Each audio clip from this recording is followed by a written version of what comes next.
all aboard the Amtrak! Silly and Billy are going on their greatest adventure yet. From Kansas City, Missouri, all the way to Seattle, Washington, a journey of almost 2,000 miles on the Amtrak passenger train. We set out to discover the pros and cons of rail travel in America and to undertake a spiritual pilgrimage to Snoqualmie, Washington, in honor of the recently passed filmmaker David Lynch, where his iconic series Twin Peaks was famously filmed. Steadfast in our desire to document this expedition and all the hellish tribulations it throws our way, we prepare to board the Southwest Chief in the dead of night, ready and willing to encounter the cold, unvarnished reality of coach class Amtrak travel.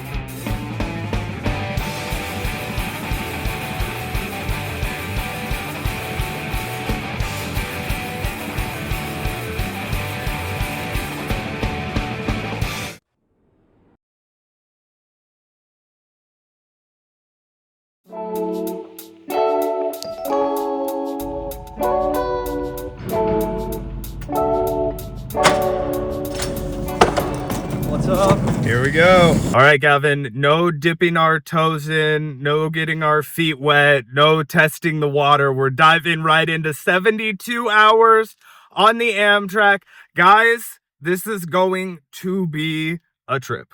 Oh yeah, a literal trip, guys. Absolutely crazy stuff. We're about to embark. It's dark outside, so that's going to make for an interesting mood. We're going to board the train, and basically everyone's going to be already entering rest mode. But, spend all day packing. I'm kind of, right now terrified, anxious that I forgot something. I don't know if you experienced that, but I've been, just like trying to figure out, what did I forget? What did I leave? Hopefully nothing.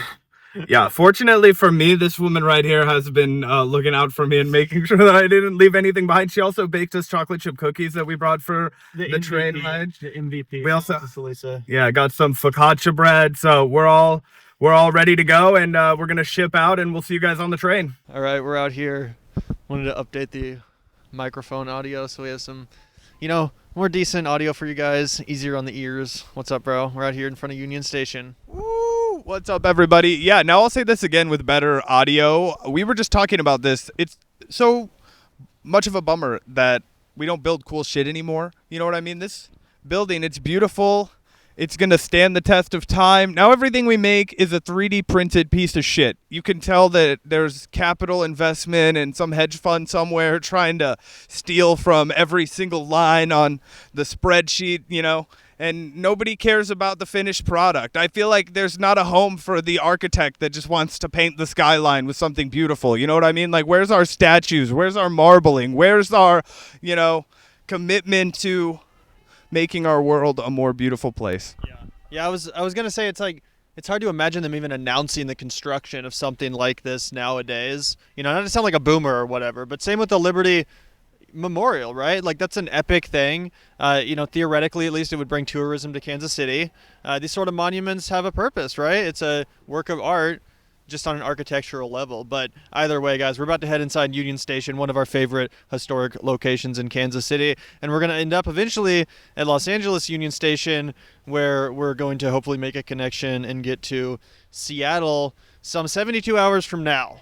That's if everything runs on time. So we'll see if the trains are running on time under the Trump administration. Yeah, exactly. But let's head on in. We got a fat amount of luggage. Let's go. Pretty empty at Union Station. It's 9:35. We got a couple of rugrats running around behind me. I don't know if you guys can see those guys, but mostly empty. Amtrak entrance. Waiting on the Southwest Chief to pull up. All right, guys, we're about to get on this thing. The Southwest Chief, our home for the next at least 48 hours, and then we're going to board another train. But yeah, here she is.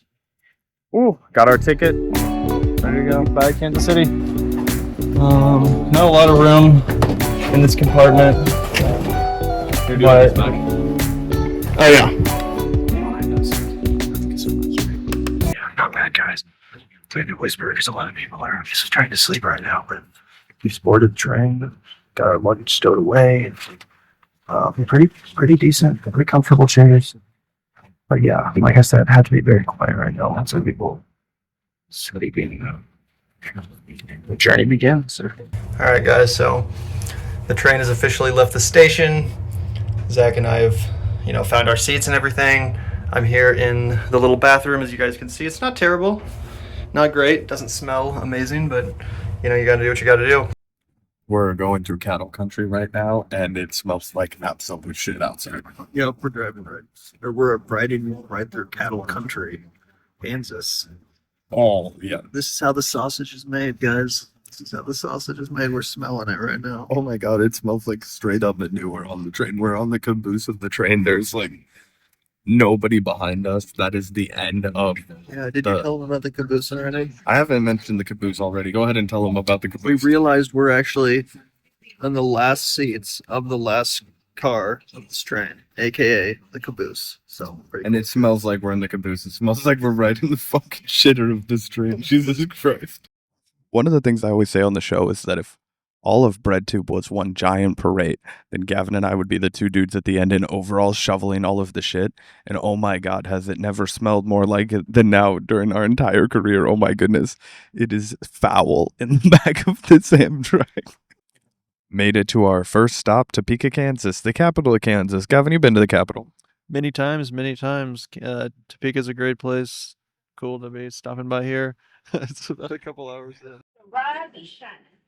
The dining car's been open since 6:30. Cafe Lounge been open since 6. And it's about 6:30. We just survived our first night on the Amtrak. I slept on the ground, just on the floor, for maybe 15, 20 minutes. I don't know if Gavin slept at all. I came over here at like maybe 4 in the morning, and the dude just had his KU Jayhawks blanket wrapped around his head. They kept the lights on the entire night. There was no turning off the lights. I felt like I was in the prison in El Salvador. I was like, what the fuck is going on? Oh god, yeah, I think I slept maybe 30, 45 minutes tops last night. But when I woke up, it was light outside, so it kind of felt like, I got a little bit of rest at least. Yeah, I used my blanket as both a pillow and a shield from the light, because they never turned off the frickin', lights, so feeling a little bit delirious. We'll see how this trip develops, and hopefully at some point today we get some real sleep. Yeah, so we can finally talk about that now that she's no longer here. She's gone, trust me. But yeah, very nice lady, seemingly, nothing wrong with her. But the passenger next to us, trying to sleep, would not shut the fuck up the entire night, kept talking on the phone, seemingly didn't have very good connection, and was on speakerphone, so wherever the person she was talking to was coming from, it was, very choppy, distorted, so we could hear all of this. And seemingly at no point in the entire night did she think, like, maybe I should shut the fuck up along with everybody else in this entire train car. No, I guess I'll just, keep being the only one talking. But either way, in addition to that, the lights were also on the whole night. At one point, this woman was cackling so loud and having such an engaging conversation with somebody who had to have been thousands of miles away in another time zone, because it was like 3 o'clock in the morning and every single other person on the train was trying to go to sleep. And I was, barely asleep. I'd almost finally found sleep for the first time on the entire train ride, and she just bursts into laughter, and I wake up with a jolt, and she starts apologizing to me, and I tried to hit her with the gnarliest death glare I've ever given to another person on public transportation, and she did not get the hint. She just went back to like lazily eating her Skittles, which she made a mess of. That's my other big beef with this woman, was she did not clean up after herself at all. In the dining car, got some coffee and some orange juice, trying to decide between the 3-egg omelet and the Amtrak signature railroad French toast. So I'll report back after the food gets here. Hopefully the coffee is decent. Here it is, guys. The breakfast just came out. It looks decent. I'm excited to eat this croissant, potatoes. Luckily, we have some Tabasco to save the day, so that's nice. Zach's about to dig in. He got the same thing, but with bacon. So yeah, pretty good. Yeah, exactly. Yeah, good scenery. It looks like the first smoke stop's coming up in about 20 minutes. In like La Junta, Colorado or something. La Junta. So yeah, super excited for that. Outside in La Junta, Colorado, first stop. I think we're, how far are we? Like 9.5 hours into the train ride journey? Into the 72 hours. Yeah, we're about, I guess, what does that make? 1/7 of the way through this train trip, guys. We just woke up after about 30, 45 minutes of sleep, ate breakfast. Now we're out here enjoying the sun. Yeah, honestly, taking a deep breath, gonna hit the blinker. But this is beautiful Colorado, and honestly, the little breaks are gonna be the best part of this trip. You know, looking out the window is nice, but taking some deep mountain air breaths, it's good stuff. Some of you say, why would you not just take a plane? And I said, because then I would be a man without dreams, and I do not want to live like that. I'm Anna Mishner, and I have severe social anxiety and agoraphobia. And I realized one day I had not left the house except to go to the local grocery store in years, and decided I wanted to change that, wanted to confront that, deal with that, and maybe make a few videos for other people, you know? I have taken buses in the past, and How does it compare to the Amtrak? I love the train so much more. It was kind of scary 20 years ago. I can tell you I went on a Greyhound bus for 8 hours maybe a decade ago, Mhm. and that was going to be my only time on a Greyhound bus. It was a little scary. Here on the train, though, people are very friendly. Very friendly. Got a little bit ambitious. Figured what's stopping anyone from bringing an electric tea kettle on board? Tea party? Yup. Time for a tea party, indeed. A tea party, indeed. So yeah, we just gotta boil this water. And of course we're not gonna use the toilet water. So I had to bring this. It's a whole setup if you want to make tea the proper way. Like a true On Englishman. board the Amtrak. Yup. Exactly. So yeah. Just gotta pour it up. The only thing I'm worried about is that it's gonna be loud. I don't want this to sound like you know how Like some, a lawnmower. or like how some tea kettles start really whistling. They're like, Yeah. you know, like Hopefully we keep an eye on it. We can hear it bubbling first. yeah. That's the shit. I don't even need that much water, honestly, but Oh well. there's enough for you to have some tea too if you want some. Two for tea and tea for two. There you go. We'll check back shortly. Yeah. We'll check back when this water starts boiling. Alright guys, got some of this silver needle white tea from Shang's Tea in Kansas City. Kansas City is actually the only city in the United States to have a tea store that specializes in white tea. So that's actually a really cool thing about Kansas City, something I'm super proud of. We have one of the best tea stores, and Shang gets this custom from Taimu Mountain in China. So super excited to break this out and try a little bit. Obviously, you know, this is a pilgrimage for David Lynch and Twin Peaks.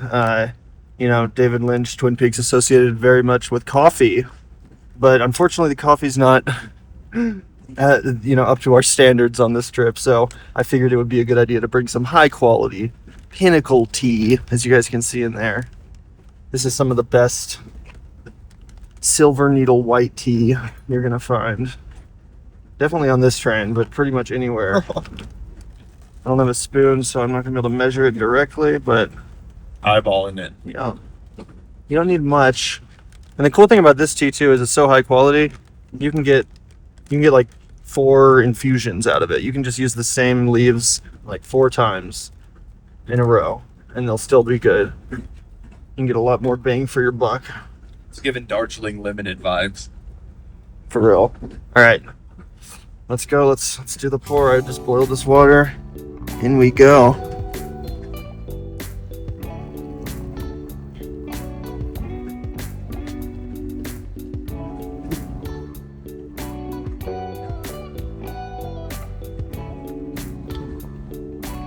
Put that up to the sun. You'll start to see all the tiny little millions and millions of silver needles in the water. I don't know if you can make that out, Oh yeah, definitely. We got it. but it's incredible. And this tea is actually from 2018, so it's been aging for like 5 years now. In China, they say with white tea, you know, the more you age it, the more medicinal it actually gets. So that's pretty cool too. But yeah, about to enjoy some decent tea on this train trip. It's bumping around a lot. It is a little bit more difficult than usual to drink out of this tiny little teacup that I like. So we're gonna do Part of the meditation, Gavin. yeah.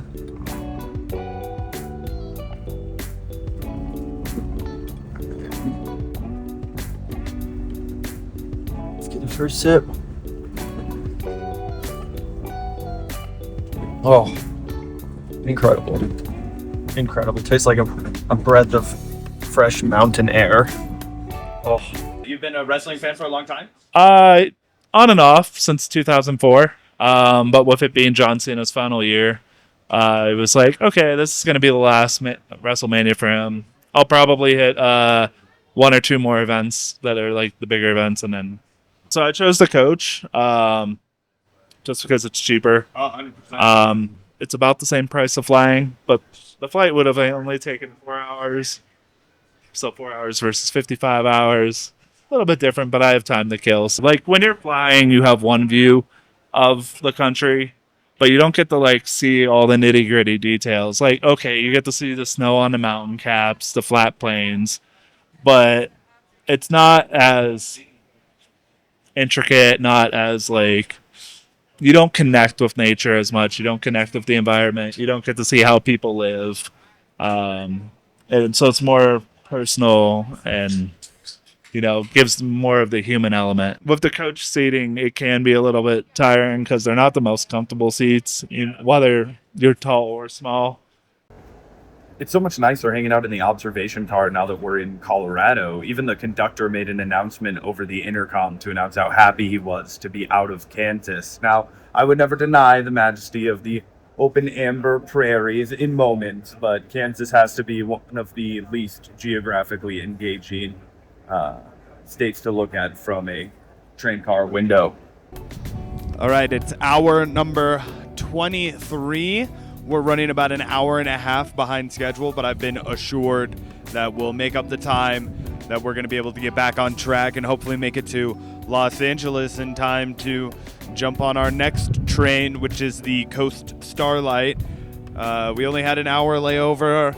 We're 90 minutes behind, so we're stressing a little bit, but it's absolutely gorgeous. Got a little bit of a skate park behind me, some kids hanging out and chilling, but we're hanging in there. We are about to be a third of the way through the journey. I was explaining to everyone, it sounds like we are still potentially going to make it, but we are running behind. How you feeling, bro? 23 hours in. Yeah, feeling great. It's kind of chilly out here. And what's this? Where are we? We're in New Mexico somewhere. Yeah. Stop. They're beeping. Oh, it's Gallup, New Mexico. Gallup, New Mexico. Yeah, it's kind of cold, kind of windy out here. Hoping to make the connection tomorrow in LA. We'll see. We'll keep you guys updated. But yeah, about to, it's about to be nighttime for the second time on this train journey. We are rocking and rolling, but after a little bit of a long layover in Albuquerque, we're starting to fret that we're going to miss our connecting train at the Los Angeles Union Station. We have 1 hour to make our connection from the Southwest Chief to the Starlight Coast, and we are definitely over an hour behind after that stall in Albuquerque. Would you agree with that, Gavin? Oh, yeah, definitely. I think that there's a real chance that we're going to miss that connection tomorrow, which means that we're going to have to wait a whole day, I guess, in LA. Hopefully they put us up in a hotel or something, but, we'll see. We'll cross that bridge when we come to it. You know what I'm saying? Yeah, the thing is, though, I'd read online that they might do that. However, I talked to another gentleman who said that he tried to sleep at the Union Station because his train ride got delayed by a day. And unfortunately, they kick everybody out at midnight, so you can't stay there overnight. And it didn't sound like... Yeah, at the Union Station. It didn't sound like they offered that gentleman a hotel overnight either. So we'll see what's going on. We'll see what we're going to have to grit through 22 hours in. Regret begins to set in as the train rolls along through the desert.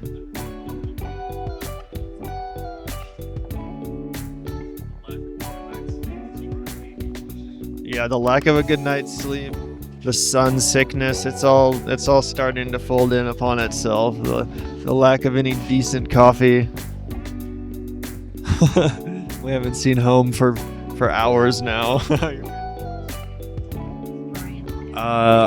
I would say I'm a little deflated for the first time. We rode it up and up and up. We had a lot of great conversations with folks. Everybody was really friendly.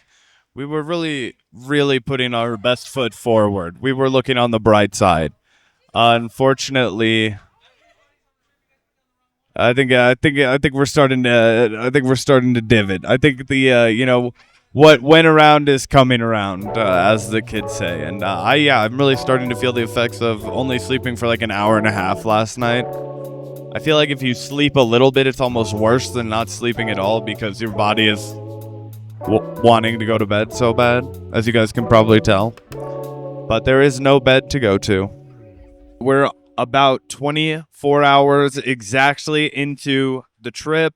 I would say it's been a roller coaster of emotions. Sometimes we're up, sometimes we're down.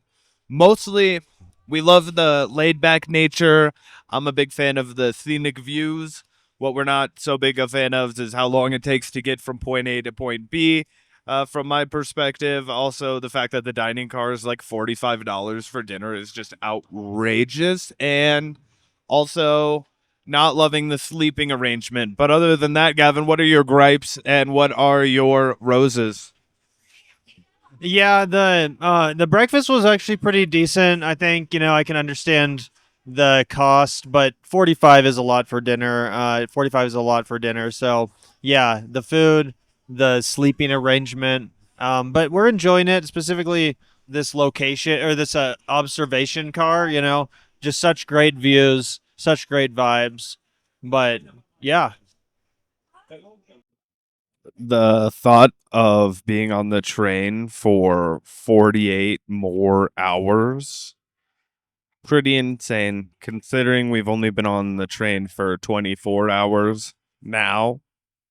And let's just say it's wearing on our patience, getting a little annoyed. Gavin's being a good wholesome Boy Scout. He's resisting, but I have indulged in my first cold beer of the expedition, of the journey. We've been on the train for 24 hours. I think I earned it. Didn't have a single Coors option, no Coors Banquet, no Coors Light, no Miller High Life, so I'm drinking a Stella Artois, but gets the job done.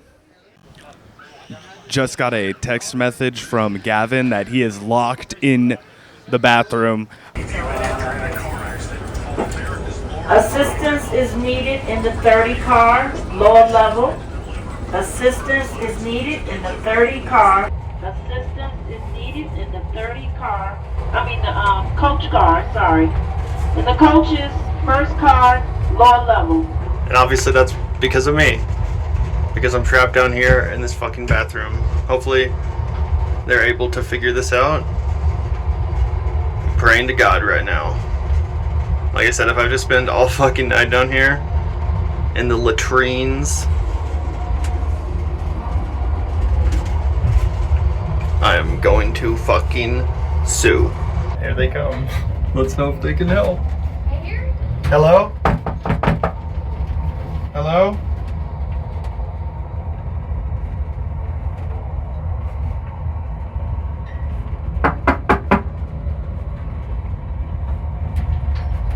Hello? Hello? Hey. Do you need help? Yeah, I can't, the door won't open.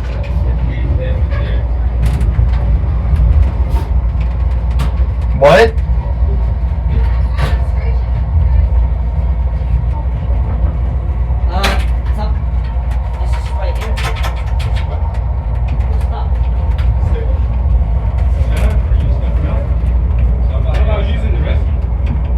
Hello?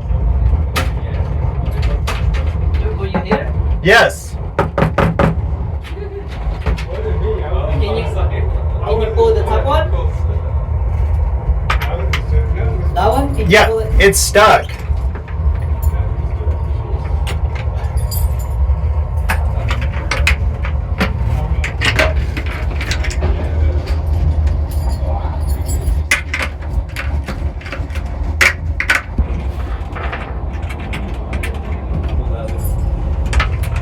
they're getting pliers out.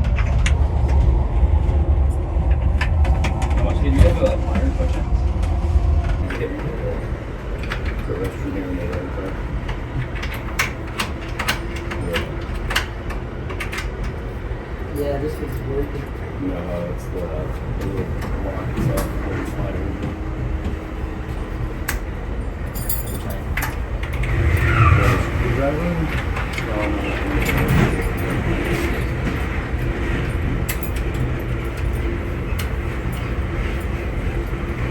Yeah, we can try that.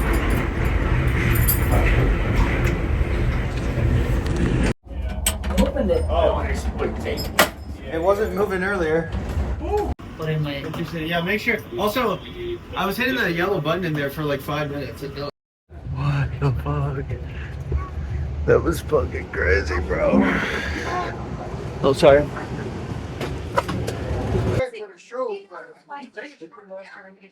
So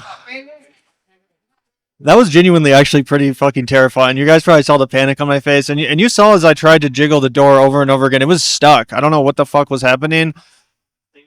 If I hadn't had my phone on me to get in touch with you, I might have been fucked. I might be trapped in there. I was in there like stressing, like literally panicking, as the reality sets in that I might have to spend the rest of our trip until LA in this tiny bathroom, which smells like ass.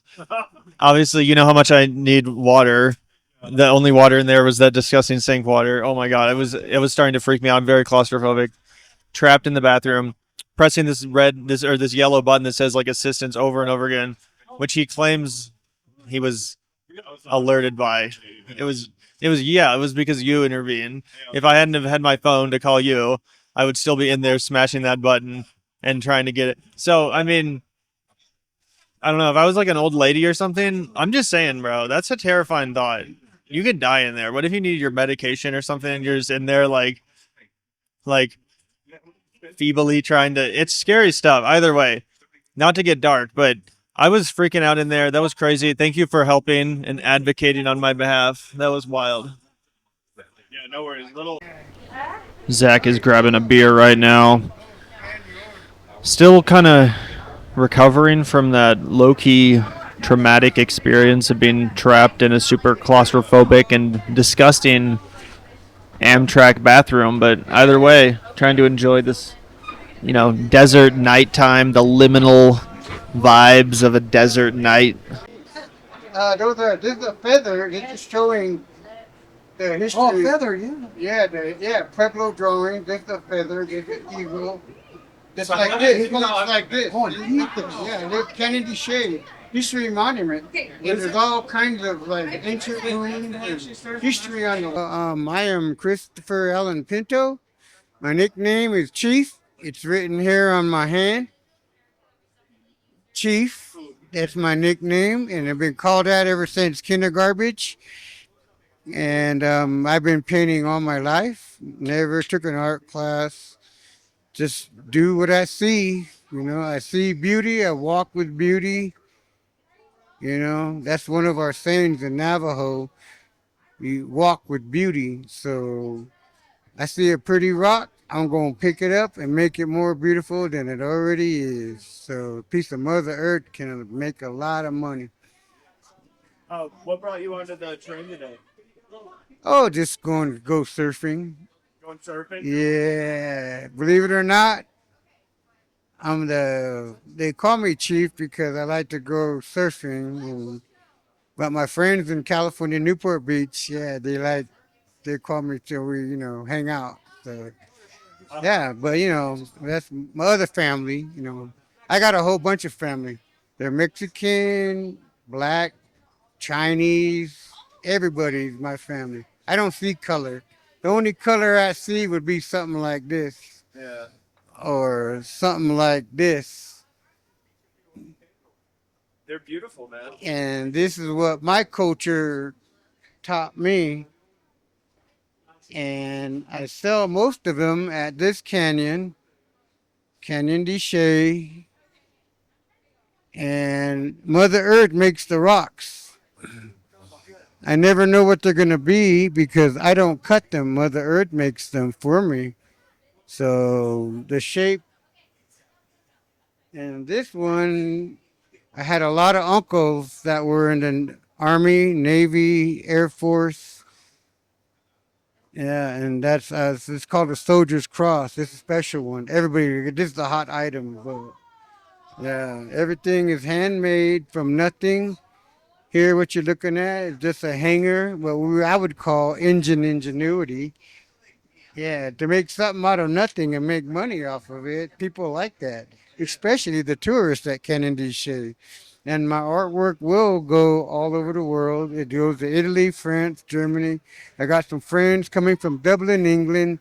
When I get back, they want to hang out with me and go hiking up the mesa and, camp out. Yeah, and just hang out, have a good time. It's morning here, 6:39 a.m. on the train. We're rolling into Southern California, San Bernardino, then Los Angeles, where Zach and I get off at Union Station. Let's go see if Zach's awake.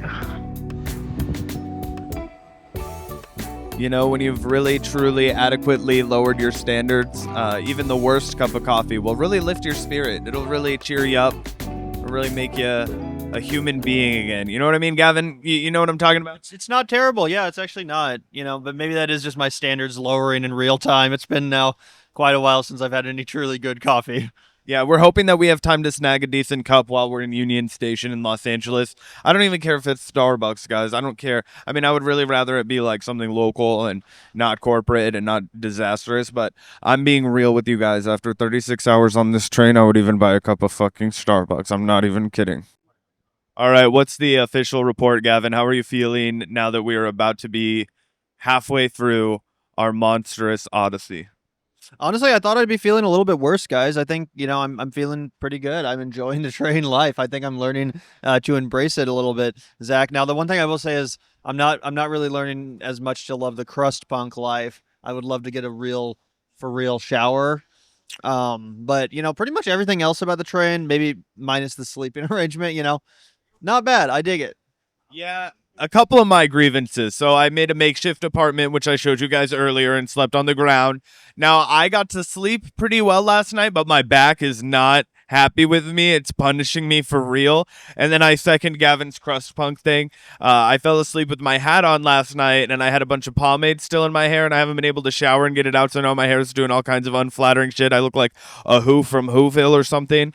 But I'm also just acclimating to train life. I think that I'm officially slowed down, and if I could shower and if I could get a proper rest in me, I think I could do this for even longer than 72 hours. I think I could do it for a whole week maybe. We're going to investigate the roomette life down the line. I think we'll have to. Oh, yeah, for sure. I think if you get the roomette, it'll be absolutely fire.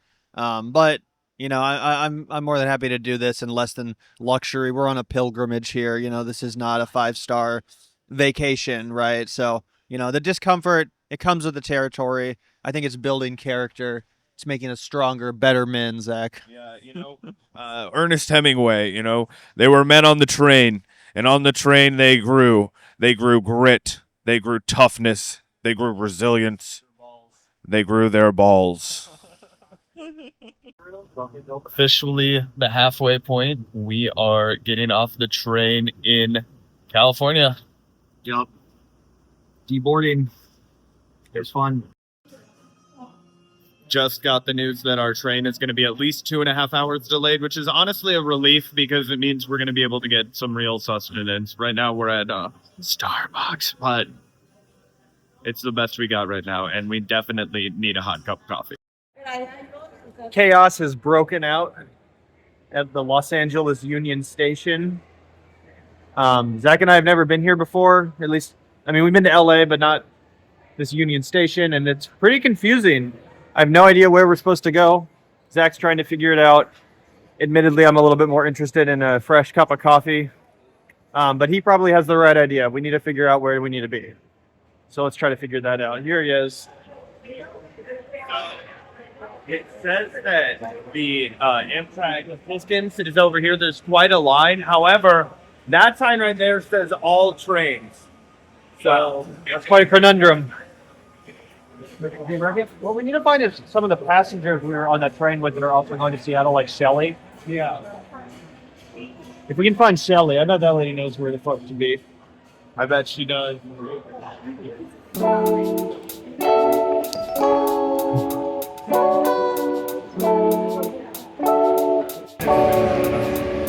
you go to that cilantro place? Yeah. Yeah, she was nice. How is it? That's really good, but that's what it's like. Yeah. After 36 hours on the train, I've just reduced myself to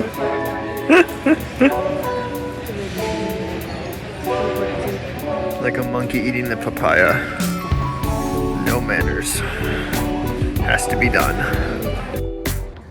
The journey continues as we prepare to board. What's it called? The Starlight Coast. The Starlight Coast. What a beautiful name. I love the names of these various trains.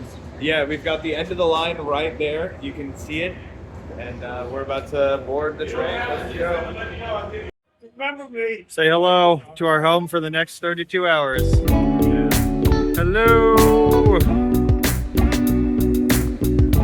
The huddled masses. On the move once again, leaving Union Station in Los Angeles, on our way to Seattle, Washington. Yeah, dude, I think these chairs are even better than the last train. I think they're the exact same chairs as we had in the last train.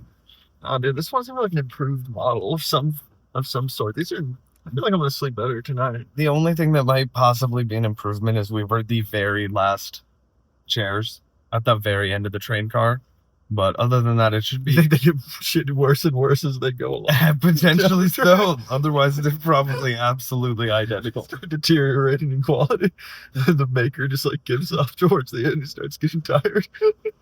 You know how sometimes if you get the unlucky seat when you're riding on the airplane and then you don't get the monitor in front of you and then you just have that crappy TV that's up in the main frame because you're the emergency exit and then you have to watch whatever they program. Yeah, and usually it's just like the flight over the map, so you'll be like, oh, okay, well, now I'm over random ass Iowa on my way to Chicago. Oh, now we're crossing into Illinois. Well, the dude next to you, or rather behind you, is engaged in, some complimentary content from the airline.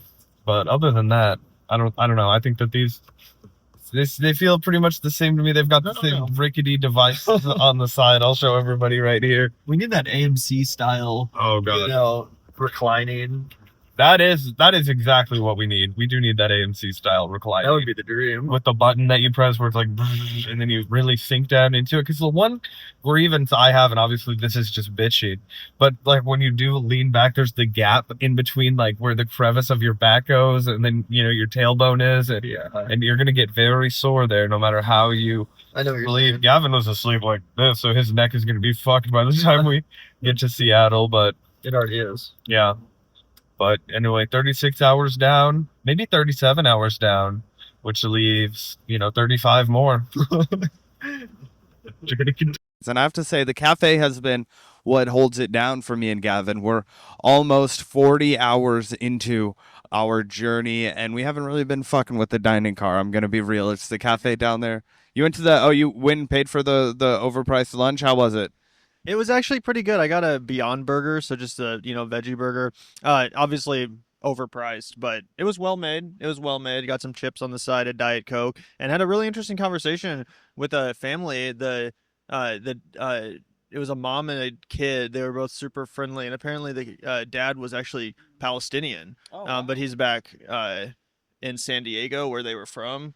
And they're going to San Francisco because the little boy wanted to have a Harry Potter-esque train journey. He liked the Hogwarts Express, so they were on the train. So I thought that was super cool. We chatted a little bit.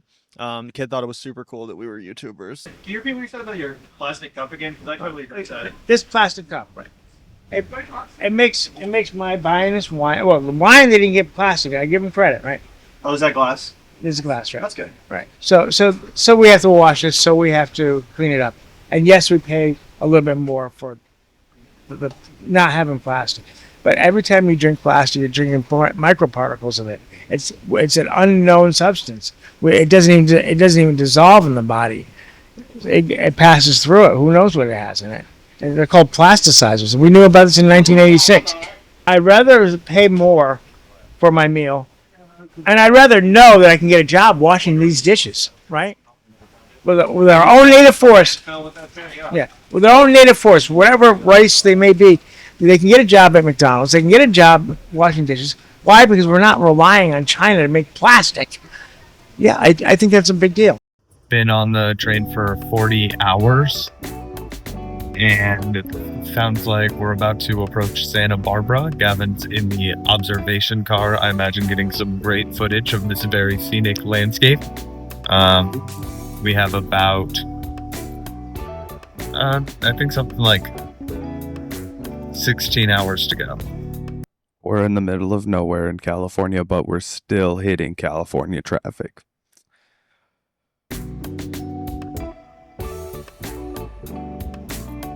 As you can see, I'm signing here because I grew up, I'm deaf individual.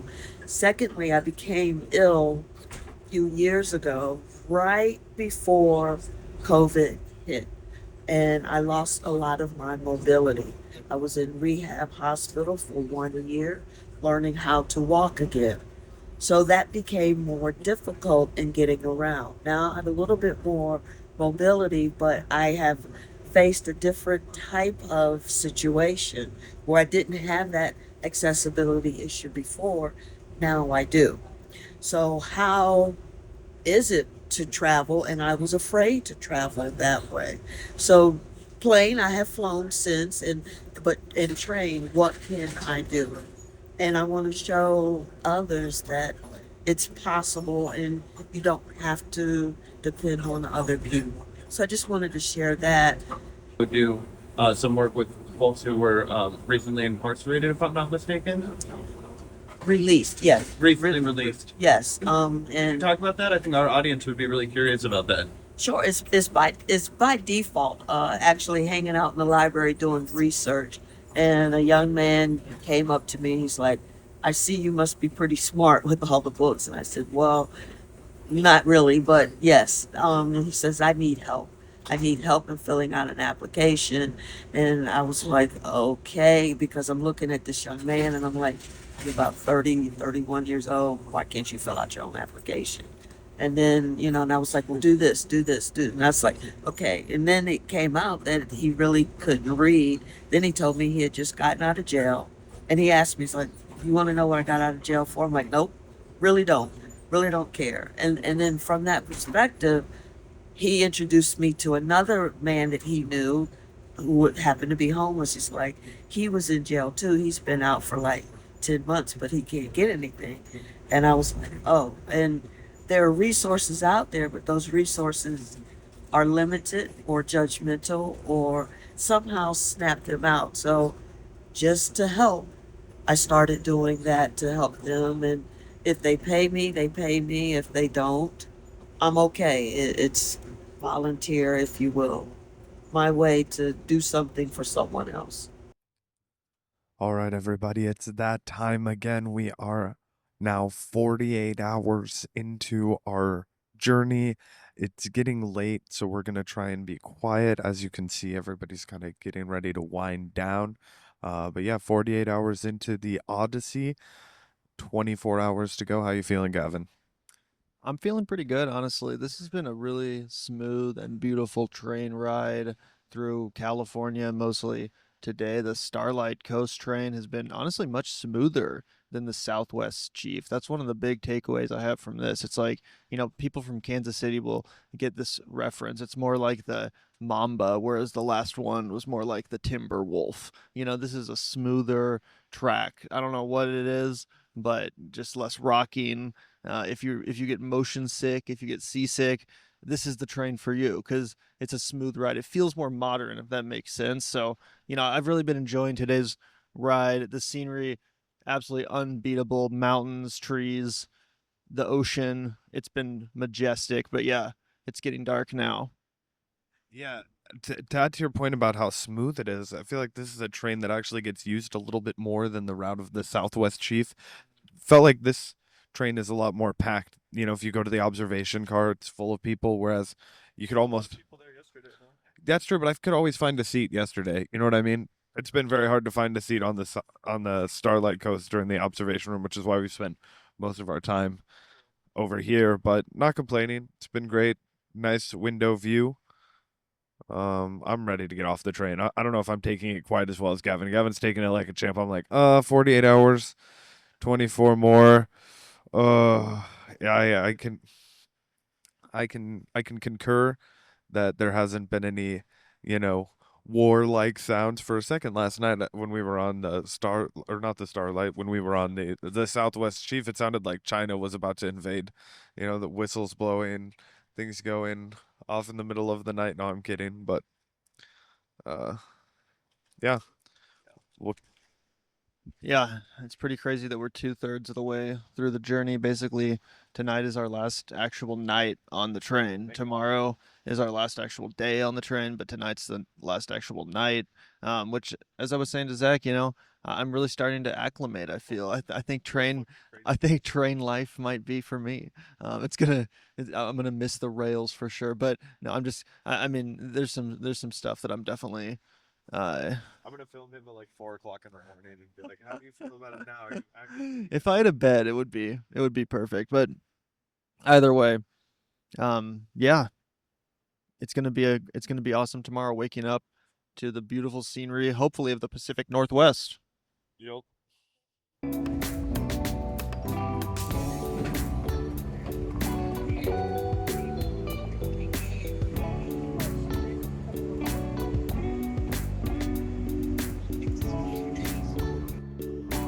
Alright, it's 6:50 in the morning of our final day, and this is the face of a man who was telling you all about how comfortable these chairs were all of yesterday.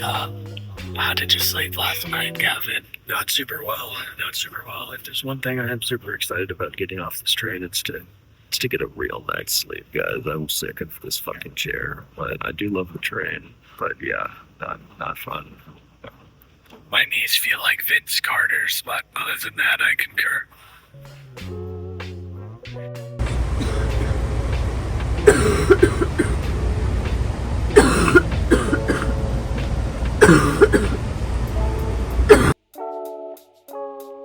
It's 6:21 a.m. Still pretty dark on the Amtrak train. As you guys can see, the lights are off, but it is getting light outside. The sun is coming up. And we've entered some absolutely beautiful scenery, a forest up here in northern California. We're preparing to enter the Oregon border probably in a couple hours, Zach. Yeah, this is the first time it started to really give a Twin Peaks vibe. I feel like Dale Cooper now. We're really getting into the deep pines. It's freaking early. Gavin and I didn't sleep at all. Like I was mentioning earlier, my knees feel like Vince Carter. I mean, I could not find a single position last night to sleep in. I slept on the ground the first 2 nights on the train because we were the very last row, and so I just laid out behind the seat and slept on the ground. This was the first night I had to sleep in the chair, and I don't know if you could even call it sleeping. It was more like dozing momentarily, but yeah, very excited to be in the green Pacific Northwest portion of the trek.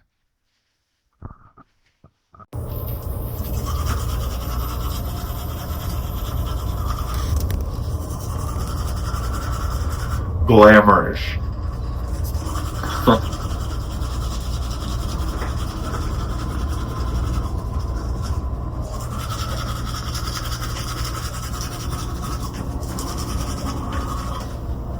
Brought my own water because I do not want to touch fucking anything in here.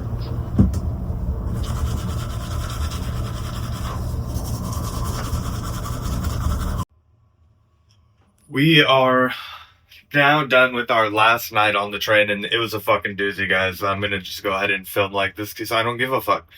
I slept for 45 minutes. My knees crunched all night. I feel like a 50-year-old man, even though I'm 27. We are on hour 60 in this son of a bitch. The views are beautiful. Obviously, there's a lot to be grateful for. But man, we are ready to get off this fucking train. We've been on the train, obviously, since Kansas City. We are now approaching Oregon. I don't even know. I'm running out of shit to say. I'm desperately in need of a good night's sleep. Something decent to eat. I've been living off pretzels and beef jerky for 60 hours. We got one reprieve. We went to the Union Station in LA and our train was delayed, so I had a burrito that this one nice woman made for me. But other than that, living off of vagabond, road food, which isn't all bad, but it's definitely not all good for you. I'm starting to feel it. I need some sort of vegetables. I feel like I've probably gained like 10 pounds of salt and sugar and fat and things that are bad for me on this trip. So definitely going to need to do a nice cleanse once we get off the train in Washington. I'm excited to just wash my face. Like, does this look like the kind of shit that's going to get your fucking face clean? Like, I haven't put my fucking face in there. I've been just, just like taking some water from my water bottle and rubbing around. That's not getting me clean. That's not freshening me up. I'm fucking filthy. Okay, but I've been trying to change my clothes. Been trying to keep my sanity.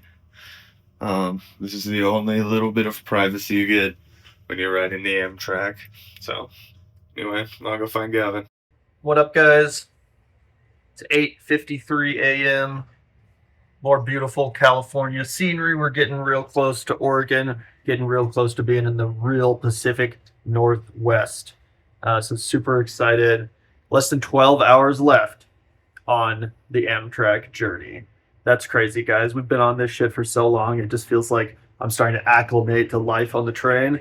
It's going to be weird to get off the train and to get reacclimated to normal life. So either way, loving the scenery. A lot to look forward to. All right, guys, I have a lot of grievances with train travel, and I've been making them known. But one of the things Gavin and I were just talking about that I wanted to share with all of you is that we kind of thought we'd be binging shows, movies, at least reading books while we're on the Amtrak. And both of us have just found ourselves spending way more time just looking out the window, just kind of thinking, not even really chatting with each other too much. Our mouths are really dry. We were both also conferring about that a moment ago, how for some reason just being on this damn train, not being able to hydrate properly, no matter how much water you drink, it feels like, always sitting down, hard to speak properly. I've been really self-conscious about that every time I record for you guys, but I'm just rolling with it anyway. But yeah, you just get to look out the window, and it really takes you back to a time when we weren't constantly fucking just scrolling the feed every single waking hour. And I don't want to sound like a boomer or anything, but it has been kind of refreshing. That's been the best part. I feel like I have reset, even though I've been using my phone a good bit. I can't say I've completely been unplugged on this train. That might be a little horrible, but for the most part, I've just been staring out the window and I've been really enjoying it. What about you, man? Yeah, that for sure. I also had a pretty, interesting revelation sometime in the wee hours of the night. A bit of a feverish epiphany. I was like, there's no like security on the Amtrak. There's no like police, but everyone is fine. Everyone's luggage is fine. No one has fucked with any of our stuff at any point, even though we've left it unattended at multiple points. You don't have to pass through security to get on the Amtrak. You don't have to go through a metal detector. There's no TSA. There's basically no security or police on the train or before the train at any point. But I feel like we've felt more safe than ever, Zach. And like I said, even though there's been some kind of, seedy characters, no one has made us feel unsafe at all, or our property. Great point. The only security we've seen was the guy that was watching everybody's crap at Union Station. But then as soon as you get on the train, that goes away. Yeah, great point. Gavin, once again, making the case for abolition and anarchy. We love to hear it. Yup. Smells like burning rubber for some reason on the train, which is a little alarming because we're in the middle of a pristine forest. So I'm hoping that we're not about to get East Palestine. But what are you thinking, Gavin? Yeah, I think someone might have burnt something on the train, maybe trying to cook or heat up something. I don't know. That's probably the most likely outcome. You're right. It's probably nothing to be concerned about. We're not going to get derailed. We're not going to be baked in a forest fire. That's probably more unlikely. What up, Shirley? No, just thinking. I said that we made a friend named Shelly all the way to Plains. True. Oh, it is a little bit chilly out. Wow, we touched ground in Oregon, guys. What's up, everyone? Zach's getting the blinker ready for me. Just kidding. Train behind us. What's up? What's up? Woohoo! Yeah. Klamath, Oregon. Put a brand new card on there, bro. Hit that shit. Oh, hell yeah. What are friends for?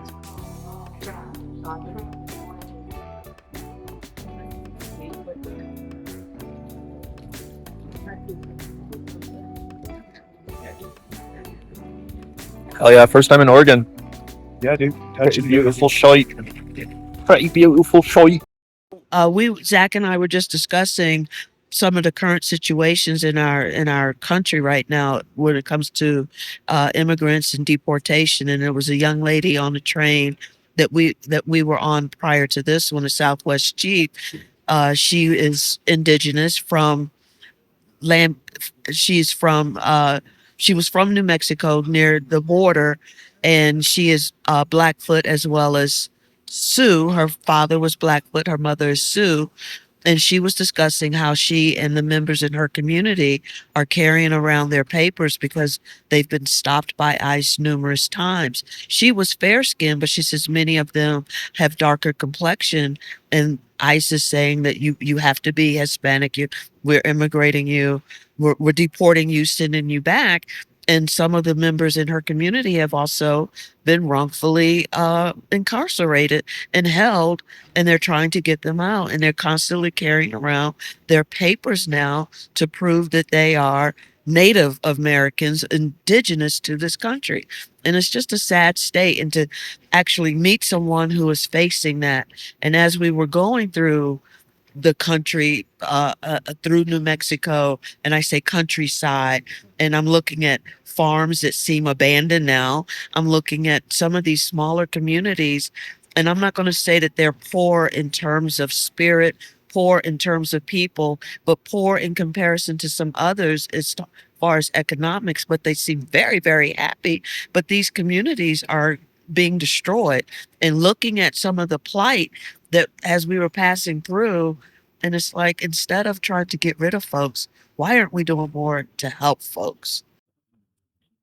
Gavin's engaging in a little bit of escapism at hour marker 65 or so of watching a YouTuber in an even shittier travel predicament than us. So watching a British bloke spend 6 days traveling across South America. Yeah, I'm getting some ideas for our next production, Zach. 6 days on a bus, the longest bus route in the world from Peru to Brazil. It makes this look like child's play. I was trying to pitch Gavin on Seattle to Miami on a Greyhound, 85 hours uninterrupted on a bus. Ooh. Yeah, no, the train is one thing. A bus would be a whole I think other people nightmare. want to see it. Everybody in the comment section, let Gavin know how bad you want to watch him ride the bus for 85 hours. You know, Can't even walk around on the bus. No bueno. it's for the really committed travel YouTubers. Talk about this, but do you ever notice how many recycled city names there are in America? You know, we're in Albany, Oregon. Obviously, there's an Albany, New York. There's probably a dozen or so other Albanys. True. Even a distinct name like Hollywood. You've got Hollywood, Florida. We were in Las Vegas, New Mexico. You know what I mean? Great pride in a way to do it. I feel if you choose to do so. Oh, brutal. We're brutal. It's got some bad news, guys. Oh, you don't like it. Never a good sign when they're talking about leaving early. Oh. Reflected in our manifest on the conductor's devices.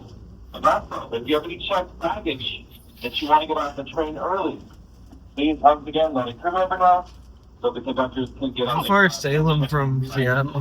How far? Can I take an Uber? About 30 minutes or so, and we'll be there for an undetermined amount I'm of just- time. They're a broken train and put up at Salem Station. There's a broken train Please let a crew member know.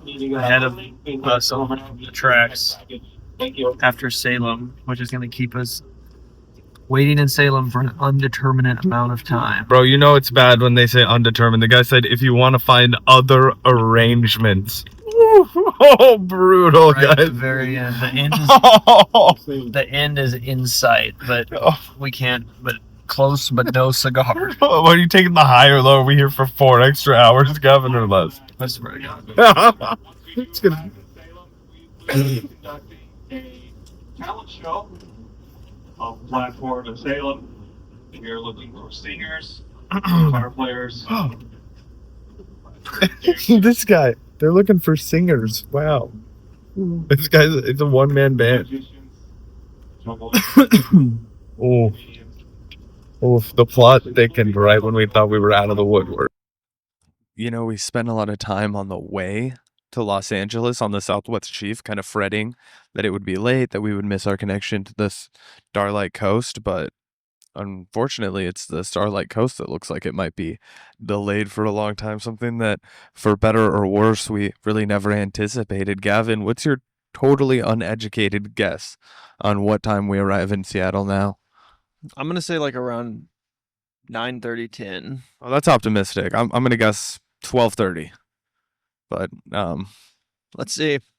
Let's hope you're wrong. Let's hope I'm wrong. It'll be good content. You know what? Add insult to injury.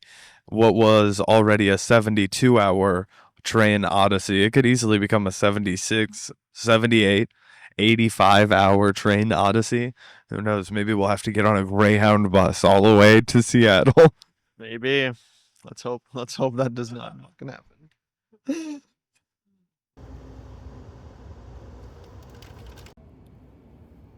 All right, so you guys can tell by the camera angle what the vibes are like. Honestly, the fact that that stupid fucking thing turned on as soon as I started talking after we had a moment of peace is honestly the entire vibe of the situation right now. I mean, guys, we were so excited to get to the Pacific Northwest. We had such a long journey. By the time we got onto the Starlight Coast, we were like, oh, it's all going to be peaches and candy, guys. We made it through the boring, plains. We made it all the way through every part of the country we'd already been to. Now it was going to be Twin Peaks country. Now it was going to be a part of the country neither of us had ever been to. We were locked in. We were having as good of a time as you can, 60 plus hours into a train ride. We'd finally made plans in Seattle. We were deciding what we were going to eat for dinner. And now we're just hours behind. We have no idea if we're going to be able to get anywhere by the time they close for dinner. Seattle, it's a late night town on a Friday, but it seems like most of the things that are going to be open are going to be bullshit. Although we did find a beer hall that's open until 2 in the morning. That is the one thing that I'm just laser focusing in on. You know what I mean? Like I'll get a big stein of cold beer at 1 o'clock in the morning if I have to.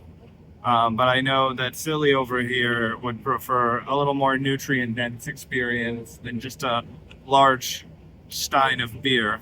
Yeah, definitely looking forward to some actual food at some point. And honestly, just a shower and a bed. That's the only thing I'm truly looking forward to and honestly needing tonight. I can do without a fancy night out on the town. We'll be in Seattle tomorrow. But what I would like is a shower and a bed. I'm starting to get a little bit pissed off with the lack of those two things, Zach. We make a lot of jokes about being crust punks. This is the closest we've ever been in our entire lives. Just crisscross applesauce. We look like shit. We haven't bathed in days. I haven't washed my face properly. I haven't brushed my teeth properly. I showed you guys, I filmed it. I've been brushing my teeth with a water bottle and not touching anything. I'm ready to go back to living a more hygienic existence than the one that you can live as a coach rider for long periods of time on the Amtrak. And the bullshit is that you don't really have a choice. Like if you want to take the Amtrak from Kansas City to even Los Angeles, and you're going to have to go overnight. There's no two ways about it. No.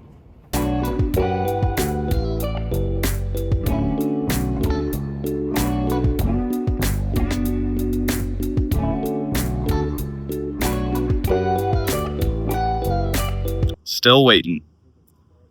Yep, waiting for the train to eventually let us back on. Stranded out here. We may be up north, but the sun is beating down, guys. The sun is fucking beating down. Yeah, it's really, we're actually in the perfect ray of sunlight. I've been saying that on the train, I became a vegetable. I'm not going to have to eat for like 12, 24 more hours. I'm just soaking up all of the vitamin D. I'm going to grow nice and big and strong, and I'm going to continue my vegetable state on this broken down train. Actually, our train is perfectly fine. It's not even broken down. It's the broken down trains in front of us. And our train can't go anywhere because there's no way to tow a train. You can't just pull over to the side of the road. When your train is broken, it's stuck, and it creates quite a traffic jam. We thought the California traffic was bad, boy. You know, I admire Gavin's self-control, but I'm not going to emulate it. I had to buy a beer after we got some news like that. Although the gentleman that I bought this beer from said, "Oh, don't worry, it's only going to be about 1 hour delay." So, you know, we're hoping that that's the case. But yeah, Joe. Yeah, hoping that he was correct about that. If it's just an hour, you know, no big deal. That's just another hour. At this point, we're desensitized to the passing of time. But yeah, I'm just hoping not to be here for much more than that. We'll be departing in just a couple of minutes, folks. Music to my ears. It looks like we're gonna get back on the rails. Should be like 3 hours behind only. Hopefully, that means we're good to go. No more interruptions. But yeah, definitely a good sign. We were worried we were gonna be here for a long time. We've been here a long time, but even longer. You know what I mean? Yeah, that's some great news. Thank God.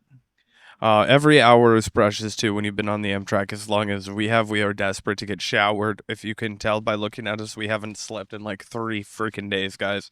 We're approaching hour 71. At this point, I don't even want to be on camera. I'm gonna turn it off until we've had a shower. Just Yeah. but it's getting to that point, guys. It's getting bad. And the sun is in our eyes right now, so we're both looking extra like shit. But you know, that's for your guys' amusement, you know.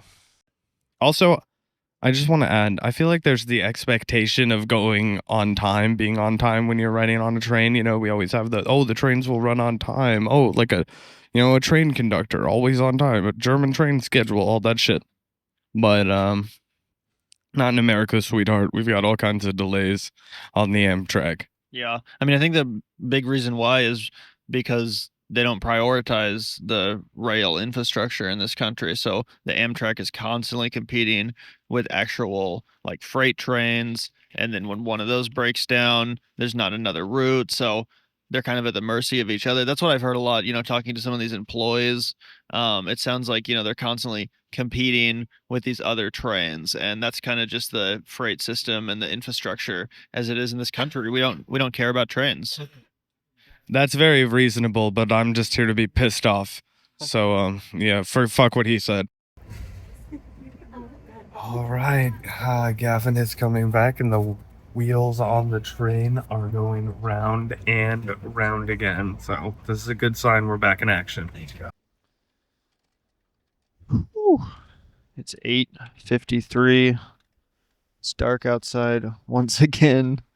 Here on the Amtrak, we're chugging along after a delay. Like I said, it's dark out once again. Zach just woke up, getting some sustenance, but we should be to Seattle around midnight.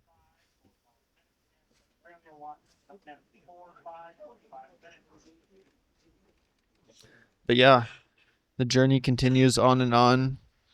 I'm not sure how many hours we're at right now. We're at 72 officially. 72 and a half. Wow. We're past the original plan. And that does it, guys. Just stepped off the Amtrak train, the Starlight Coast. We're here in Seattle. Holy shit, 75 hours of Amtrak hell is now officially complete. Waiting for Zach. What's up, bro? We finished that shit up. We got that shit done. 72, 75 hours, whatever, of Amtrak.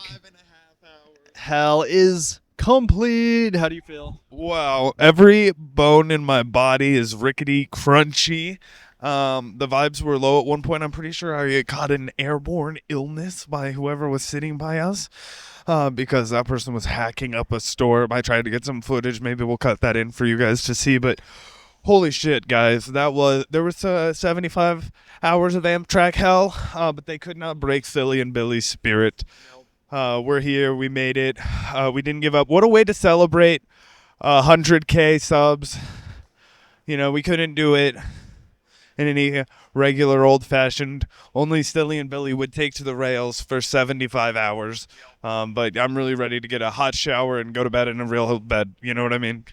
As miserable as it got at certain points, this makes it all worth it, guys. Stepping off that train in Seattle, knowing that we did that shit, we completed the ride, we completed the journey. It makes every single minute of it worth it, at least to me. So we'll hear more soon.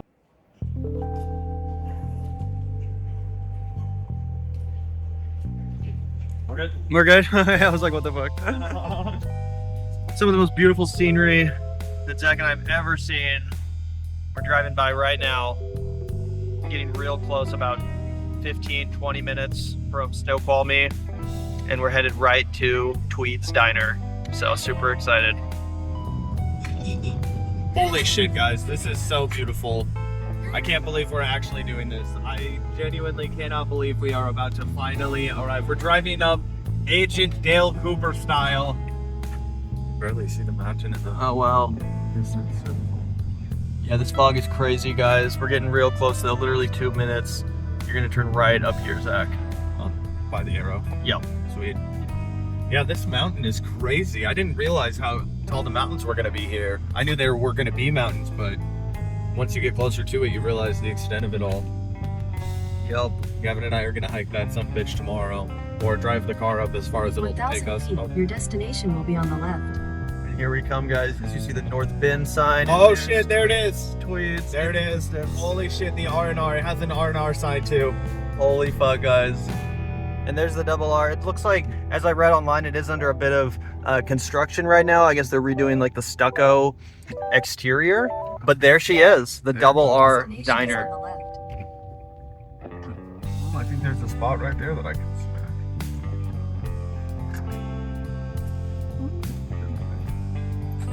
Boom.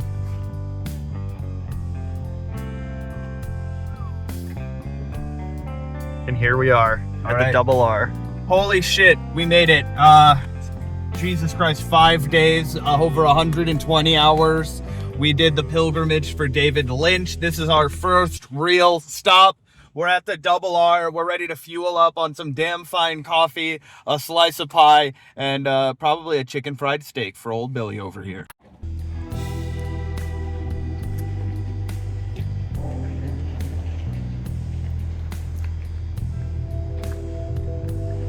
Wow, this is the perfect spot to smoke a joint, guys. Right outside the double R. Holy shit, the weather's gorgeous. There's a mountain that you guys can see right there in the fog behind me. Holy fuck. Oh yeah, and here if you want to scoot away from the cars that are kind of lining up over here. We're about to enter the double R, isn't it?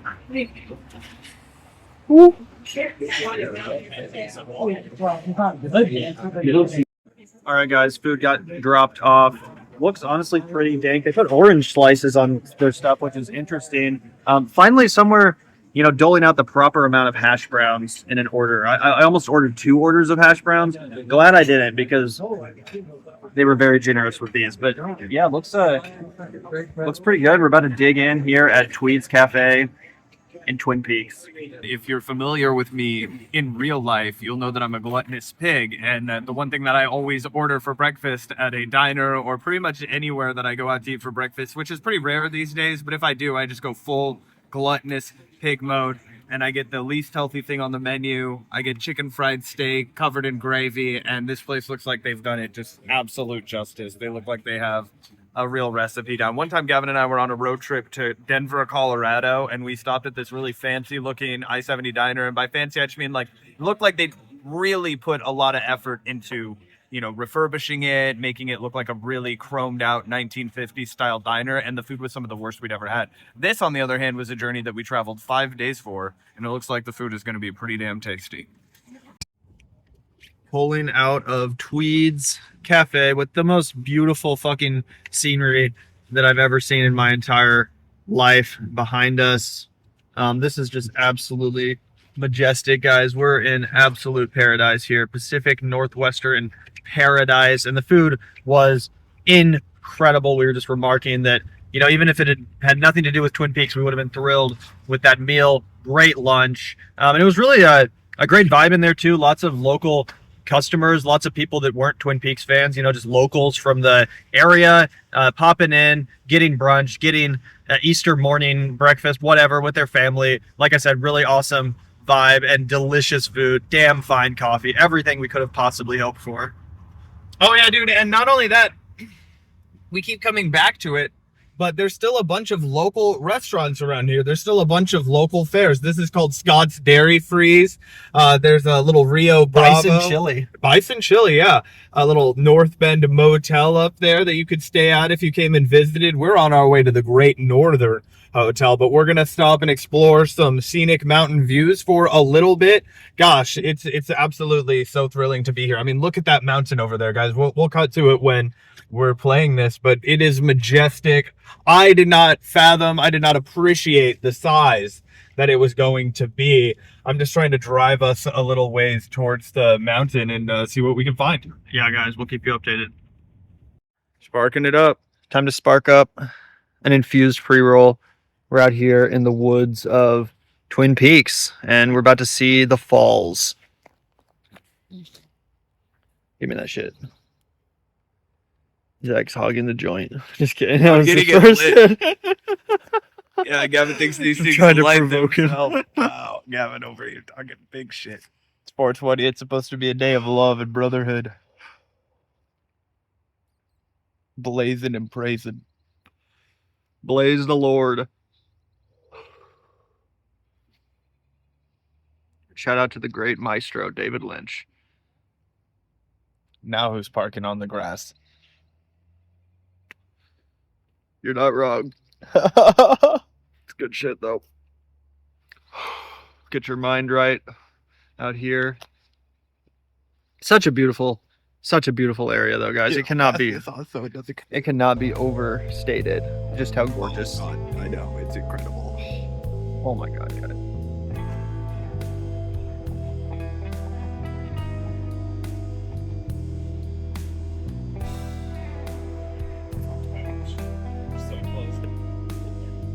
We're here at Snoqualmie Falls. Holy shit. And I don't think any video I've seen, any photo I've seen truly does it justice, not even in the intro, the iconic intro for Twin Peaks. Do you really grasp the majesty, just the epic, you know, vastness? We're in a canyon almost. Oh yeah, as somebody who was pretty underwhelmed by Niagara Falls, this view over here, guys, it's gonna absolutely stun you. I mean, I'm gonna put it right behind me. Absolutely insane, guys. The Snoqualmie tribe was robbed of their federal recognition in 1953, and it took decades before they were able to get it back. It wasn't until October of 1999 that the Bureau of Indian Affairs once again granted recognition to the tribe of Snoqualmie. They then purchased land for and were granted a reservation near Snoqualmie, Washington, on which the tribe opened the Snoqualmie Casino as well as the Salish Lodge, where we're recording this right now. Soaking our asses to get this shot for you guys. So cheers. Cheers. It's a little bit rainy out here, but super nice. That's that Seattle weather. Oh yeah, hot, good. Honestly, really good coffee, nice and nutty. I do get the dark stone fruit notes. You know, Gavin and I are the biggest coffee snobs in the world. I think it's more of a monk fruit, Zach. Monk fruit. Come on. I'm getting an acai finish. No, I'm just kidding. No, this is actually good coffee, though. We might have to inquire about taking a bag home. Oh, I definitely would. That would be not only a great souvenir. I have to bring something. I have to bring something home for Salisa. So.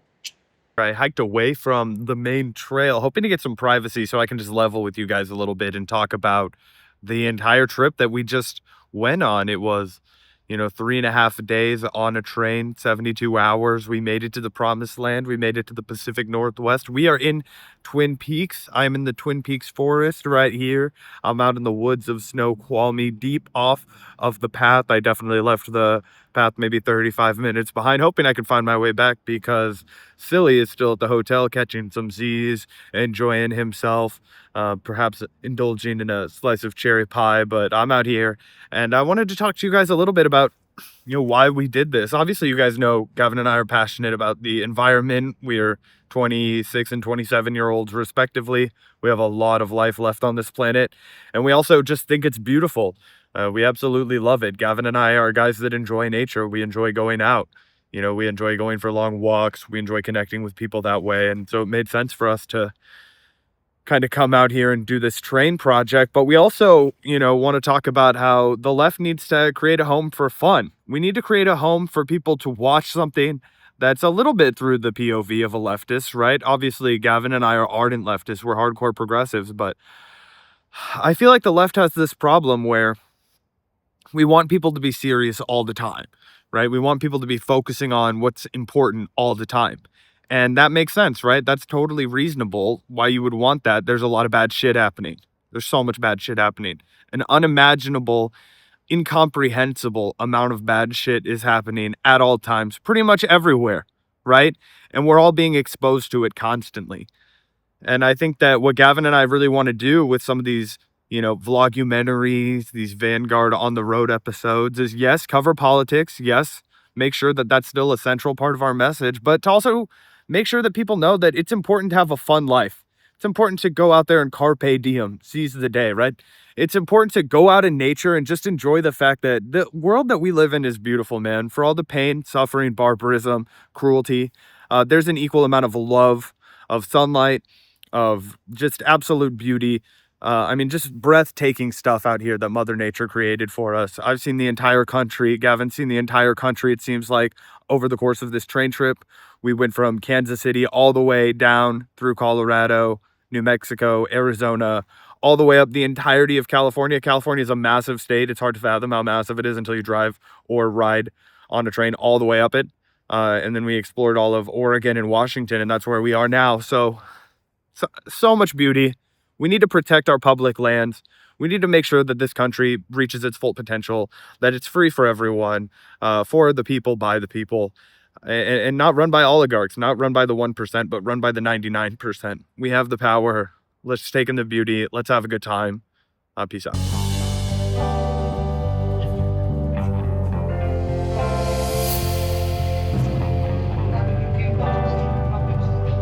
Hey guys, Zach and I are here at the Snoqualmie Casino.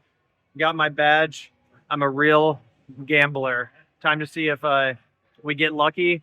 Hopefully we're infused with some good Dougie Jones style energy. I'm looking forward to, winning big tonight. After that rainbow, I think we're on a bit of a good luck spree. So we'll keep you updated.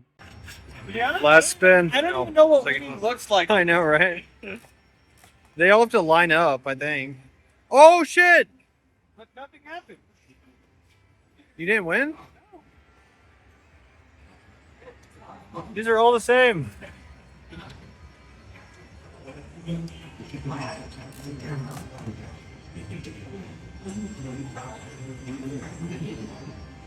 What a scam. Gavin learned the casinos are rigged against you.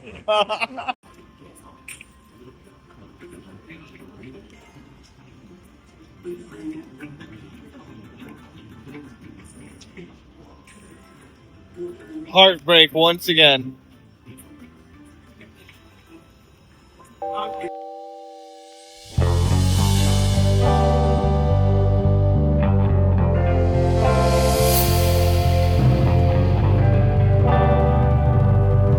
Hey guys, I've just been wandering the hallways of the Great Northern Hotel by night.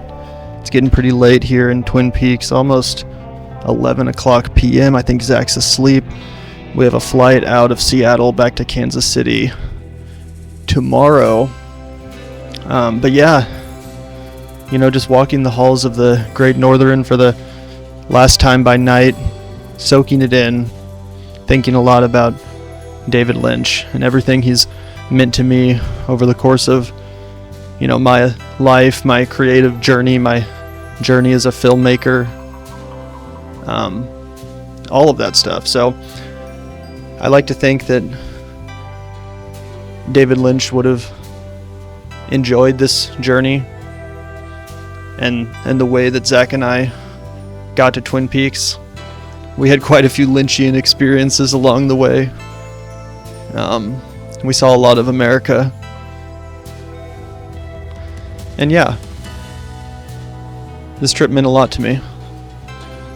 It helped bring a level of closure, I think, that I found to be really necessary. And today at Tweed's, this morning when I sat there at the diner, it was really emotional reading the messages, the letters, and, writings that different fans had left there, talking about how much David Lynch had changed their life, how much his films and his art and his philosophy, how much it impacted them, in some cases even saved their lives. So, really powerful stuff. It meant a lot to me to read that and hear people, or read people's writings and musings about David Lynch and what he meant to them. And I hope you guys at least got a taste in this documentary of what David Lynch meant to me, and how much his art changed my life. So, but yeah, guys, I'm gonna leave you here for now. I'm gonna keep walking these halls. Who knows how late I'll be up, but I'm gonna savor every last minute of this while I can. Good night, guys.